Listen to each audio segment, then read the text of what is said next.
بسم اللہ الرحمن الرحیم۔ السلام علیکم۔ امید کرتا ہوں آپ تمام خیریت و عافیت سے ہوں گے۔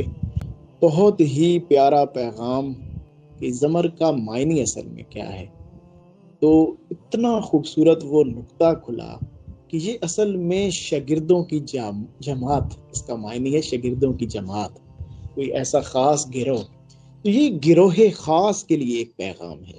اس جو سورہ مبارکہ کے اندر جو پیغام ہے، یہ ایک گروہ خاص کے لیے پیغام ہے تو یہ پوری انسانیت کے لیے، پوری انسانیت ہی حضور پاک جان عالم صلی اللہ علیہ وآلہ وسلم کی جتنی پوری امت ہے، یہ انہی کے لیے پیغام ہے۔ لیکن جب یہ پیغام شاگردوں کی جماعت میں دیا جاتا ہے، اس کے بہت خوبصورت معنی کھلتے ہیں۔ اب ہم باقاعدہ طور پر اس کی خوبصورت رمز کو جانتے ہیں کہ اس آیت مبارکہ کے اندر سورہ زمر میں کون سی خوبصورت بات جو اللہ سبحانہ تعالیٰ ہمیں سمجھانا چاہتا ہے، ہمیں سکھانا چاہتا ہے۔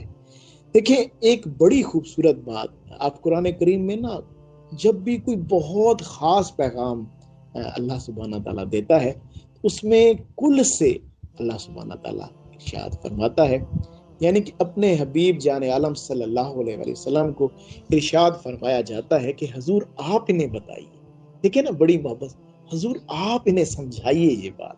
کیا یہ بات سمجھائیے کہ اے میرے وہ بندو، اللہ سبحانہ تعالیٰ اپنے بندوں سے مخاطب ہے، اپنے بندوں سے مخاطب ہے، اے میرے وہ بندو جنہوں نے اپنی جانوں پر ظلم کر لیا، اسراف کر لیا، اسرافو، ظلم کر بیٹھے اپنی جانوں پر۔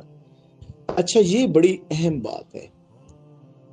نفس اور شیطان ہمیشہ انسان کی طاق میں رہتے ہیں، خاص کر جو راہ طریقت کے مسافر لوگ ہوتے ہیں، تو وہ جب اس راہ پہ چل رہے ہوتے ہیں، تو جب بھی ان کا معاملہ دیکھا جاتا ہے کہ یہ بہت اعلیٰ پرواز کر رہے ہیں، ان کے معاملات بہت اعلیٰ لیول پہ جا رہے ہیں، تو نفس اور شیطان بڑی خاموشی سے انتظار کرتے ہیں۔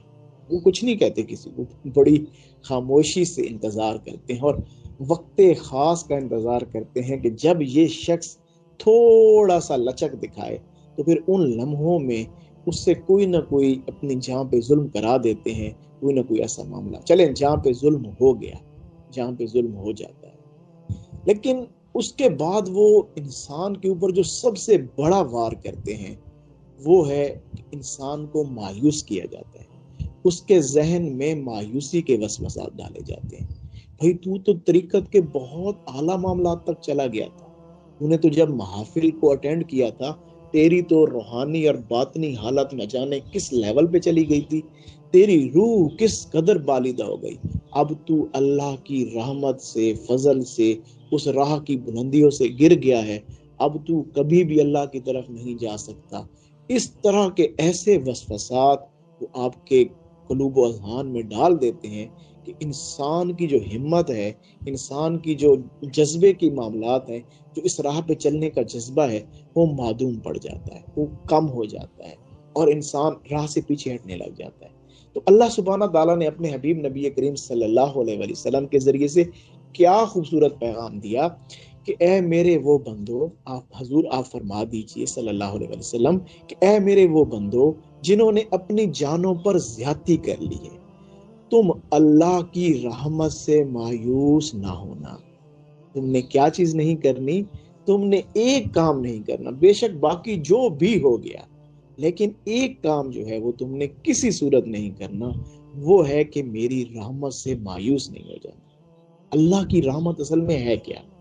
اللہ کی رحمت حضور جان عالم صلی اللہ علیہ وآلہ وسلم کی ذات مبارکہ ہے، رحمت للعالمین، تمام عالمین کے لیے رحمت۔ تو اصل میں اللہ یہ پیغام دے رہا ہے کہ تم نے جو کچھ بھی کر لو نا، حضور کی ذات سے مایوس نہیں ہونا، حضور کی طرف بار بار پلٹتے رہنا، حضور کی محبت، حضور کی صحبت۔ اچھا، آج کے دور میں اللہ سبحانہ تعالیٰ قرآن کریم میں اور جگہ بھی ارشاد فرماتا ہے کہ جب بھی تم اپنی جانوں پہ ظلم کر بیٹھو، کوئی ایسا معاملہ ہو جائے، تو پھر کیا کرو، تم حضور جان عالم صلی اللہ علیہ وسلم کی بارگاہ میں پیش ہو جاؤ اور وہ وہاں پہ تم توبہ کرو، وہ بھی آپ کے لیے دعا کریں گے، تو ہم آپ کے گناہ بخش دیں گے۔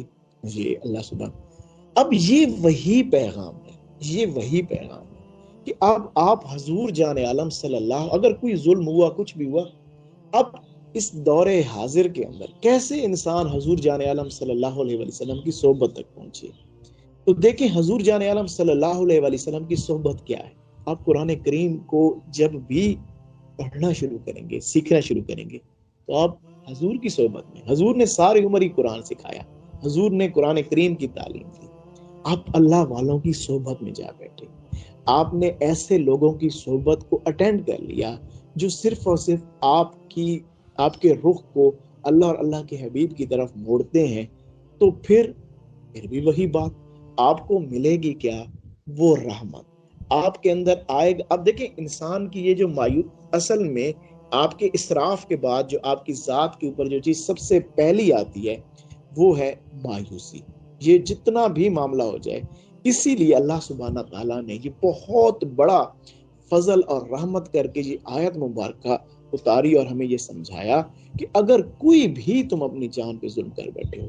اچھا میں ایک سرے راہ چلتے آپ کو ایک بڑی خاص بات، بزرگ فرماتے ہیں یہ اپنی جان پہ ظلم کیا ہوتا ہے.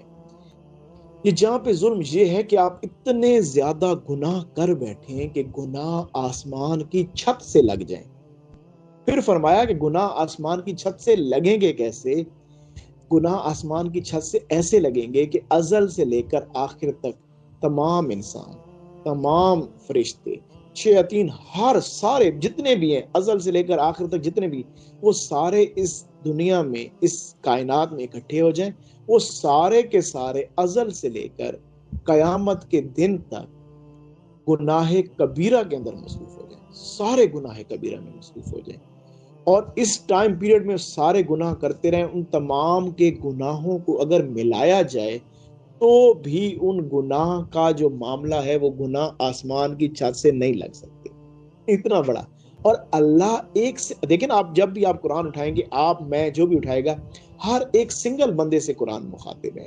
تو اللہ ایک سنگل بندے کو کہہ رہا ہے کہ بھائی تم اتنے اپنی جان پہ ظلم کر بیٹھو کہ تمہارا معاملہ اس قدر بڑا ہو جائے تو بھی تم نے ایک گناہ نہیں کرنا، وہ ہے میری رحمت سے مایوس نہیں ہونا، میرے حبیب جان عالم صلی اللہ علیہ وسلم کی طرف بار بار پلٹنا ہے تم نے، ان کی صحبت کی طرف، قرآن کی طرف، احادیث کی طرف. یہ اصل میں انسان جب کوئی ایسی حالت میں ہوتا ہے، جب اس کے معاملات خراب ہوتے ہیں، اصل وقت صحبت لینے کا وہ ہوتا ہے. آپ اس وقت بھاگ جاتے ہیں جب انسان دیکھتا ہے نا میری قلبی کیفیت، مجھ سے کوئی گناہ ہو گئے، کوئی معاملات ایسے ہو گئے، تو انسان نا پھر اللہ کی راہ کی طرف، او بھائی میرے تو اب ہی تو وقت ہے تمہارا اللہ والوں کی طرف آنے کا، اب ہی تو وقت ہے ان کی رحمت کو استعمال کرنے کا جو اللہ ان کی ذات پہ اتار رہا ہے. اچھا آگے کیا خوبصورت اللہ فرماتا ہے. اچھا مایوس نہ ہونا، ان اللہ، یار شک نہ کرو میں تمہارا وہ اللہ ہوں. کیا کرتا ہوں میں؟ یغفر الذنوب جميعا، میں تمہارے سارے جتنے ہیں تمہارے پیچھے جو کچھ تم نے کر دیا، جب تم اللہ والوں کی صحبتوں میں آؤ گے، حضور کی طرف توجہ کرو گے، اس سمت آؤ گے، اس سمت بڑھو گے، تو میں تمہارے سارے گناہ معاف کر دوں گا. کیوں؟ کیونکہ میرا نام ہی غفور ہے، بخشنے والا ہے، میں رحم کرنے والا ہوں. میں نے اپنی ان صفتوں کا اظہار لوگوں سے فرمایا ہے. میں ہوں وہ ذات جو بخشنے والا ہے، جو رحم کرنے والا ہے. میں نے تو اپنی رحمت کا ایک چھوٹا سا حصہ بھی دنیا کے اندر بھیجا ہے، تم میری رحمت کو کیا جانو. تو اللہ سبحانہ تعالیٰ حضور جان عالم صلی اللہ علیہ وسلم کے ذریعے سے اللہ نے اپنی رحمت کا کھل کے اظہار فرمایا. آپ اس قدر آپ نے رحمت کے جلوے دکھائے. اللہ کی جو رحمت تھی وہ اصل میں حضور جان عالم صلی اللہ علیہ وسلم کے ذریعے اظہار. باقی تو دنیا میں جو رحمت ہے وہ تو تھوڑا سا حصہ ہے. انشاءاللہ ابھی تو اللہ کی رحمت کا ایک بہت بڑا. تو آج کی اس خوبصورت سورہ زمر، کیونکہ میں نے جیسے آپ کو اس کا نام ہی شاگردوں کے لیے تھا، ایک ایسی محفل یا جماعت گروہ کے لیے پیغام تھا، خاص کر راہ تصوف کے لوگوں کے لیے پیغام ہے. کیونکہ جب وہ اللہ کی راہ پہ چل رہے ہوتے ہیں تو نفس اور شیطان تو اسی طاق میں ہوتے ہیں، کیونکہ انسان کی روح جب پرواز کر رہی ہوتی ہے نا، جب آپ